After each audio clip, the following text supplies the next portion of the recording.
Hey race fans, working on my car. I talked to you a little bit about how to get started. I'm going to share that with you real quick. I want you to see my thoughts on all this and how I do it. So I've previously cut all the junk off of it. You didn't need to see that. I know there's a lot of guys out there that like watching sparks and stuff, but yeah, we ain't doing that here. This is about sharing information, and that's what I'm going to do right now. Here goes nothing. We got her sort of pieced back together. Okay? As you can see, all of the axles out of it, steering box, all the steering's gone. I've cut and ground it clean.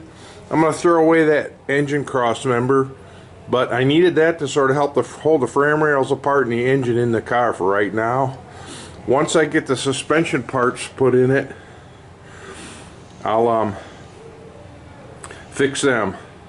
I cut a piece of tubing that's just stuck in there right now to hold the frame rails parallel so that this front piece of sheet metal would bolt back on, because it was important for these bolt holes to line up there to get the core support in.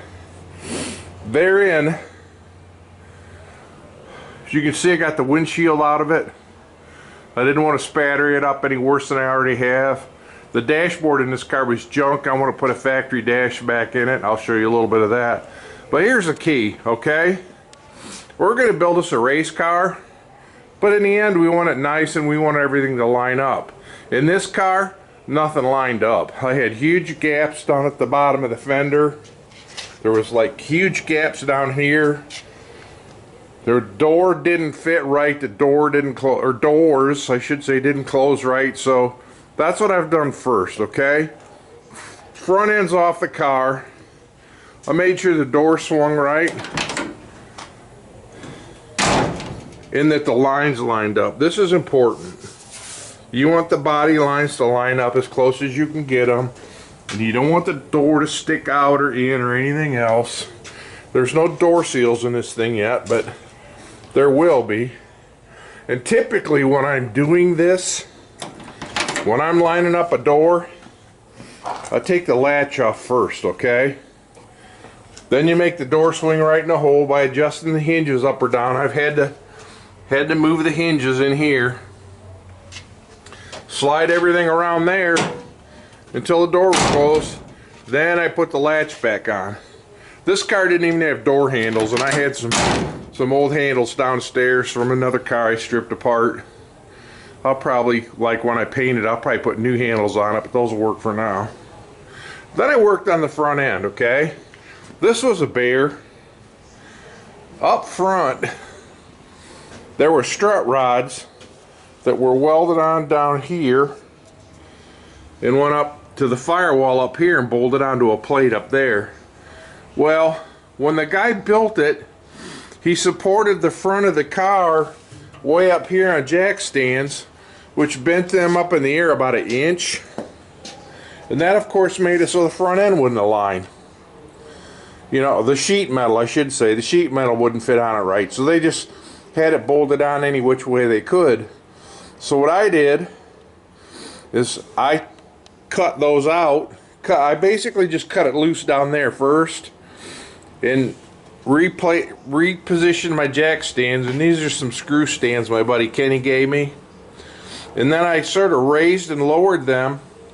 Plus I leveled it side to side until I could get my front fenders to fit on, because they were sticking out.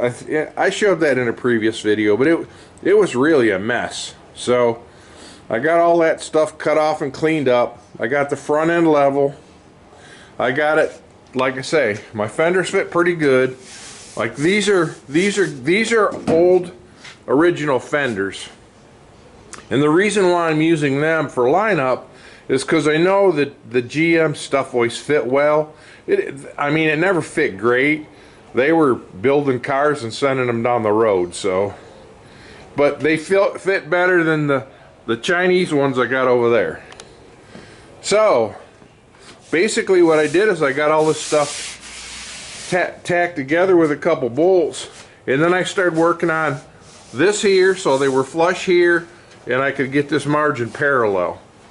I could probably tighten it up a tiny bit more for what I'm doing right now. That's pretty darn good.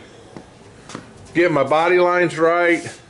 In this too, this like here is all full of body filler. So I'm going to cut all this stuff out, repair this rust here. There's a little bit of rust up in here. I'm going to cut all that out and fix all that. That's part of the reason why I pulled the windshield out. And then what I did both sides like that. Made sure these pieces fit right because they weren't right. You know, and these things are cool because the Chevy 2s, you know, they got the molded in inner fender. These things are pretty neat. So, but then as you can see, you look down the side, I got this one too. Margins are about the same on both sides, but the key was to keep them parallel. In this fender, it's a little wide here, but this will push back. You know, I got some adjustment left there. So then what I did, the hood's got to fit too. So I measured the hood width back and front. I measured back there and then across here on the hood, and then I made the opening 3/8 of an inch wider than the hood. So say the hood's 50 inches wide, in the back you want it 50 3/8, so you got 3/16 of clearance on each side of the hood, okay? I didn't necessarily need to bolt it on, but I needed to know I could get there.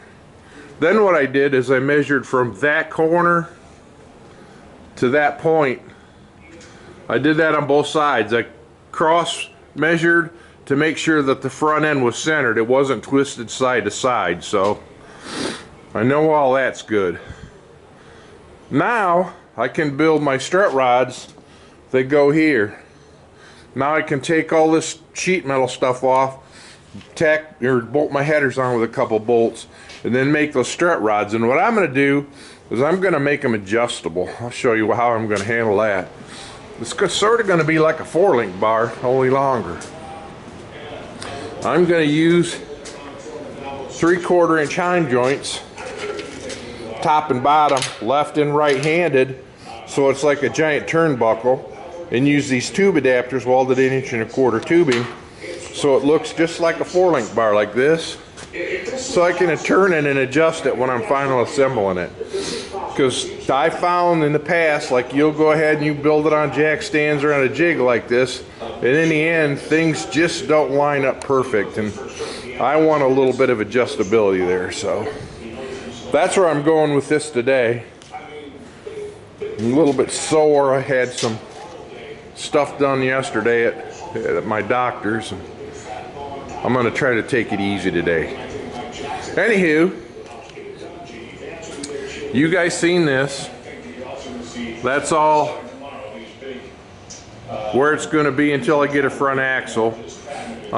You know, I had to crawl up and down a ladder to build a funny car cage, and man, that's hard on an old feller. But I got it that far. You've seen all that. But then on Sean's car, we got the frame rails in. Fixed down there where the roll cage attached, that's all plated in and boxed in. The rockers are back to where they need to be.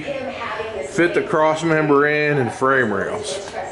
And that's something I wanted to show you there, because I'd mentioned this before in a previous video. I know you can probably hear the TV in the background, but this is an S&W kit, and this is what I wanted to show you. They give you dimensions. If you look right here, I think you can see it. Like, they want 27 inches to the front of the cross member to the axle center line. So you really know where that cross member goes without putting a rear end housing in it in this car. So, and they just show, like, they show ground clearance. I guess that's up to you. But they show like a detail on how the 4-link bracket goes on there and everything else, which is real nice. You sort of got to see in the top of the 4-link bracket a little bit to get it in there. But they show shock mount location and everything else. Really nice stuff.